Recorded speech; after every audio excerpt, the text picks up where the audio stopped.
বৃষ্টি লিমনের পর এবার আবার বিদেশের মাটিতে গত 10 দিন ধরে নিখোঁজ বাংলাদেশি আরেক শিক্ষার্থী।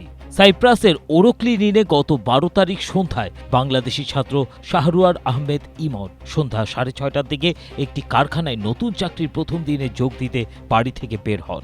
এরপর তিনি আর ফেরত আসেননি। পুলিশের তদন্ত চলাকালীন অবস্থায় অজ্ঞাত পরিচয় ব্যক্তিরা মুক্তিপণ আদায়ের জন্য গ্রিসে অবস্থানরত ইমনের বাবার সাথে যোগাযোগ করে।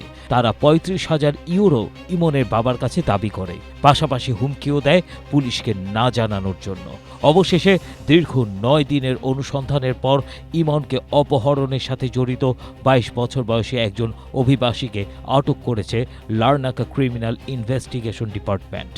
জিজ্ঞাসাবাদে সে এ ঘটনায় জড়িত থাকার কথা স্বীকার করে কাফিন অভিবাসন গ্রহণ কেন্দ্র ও স্থানীয় কসাইখানার কাছে নির্দিষ্ট একটি স্থানের তথ্য প্রদান করে। পুলিশ সেখানে একটি মৃতদেহ উদ্ধার করে।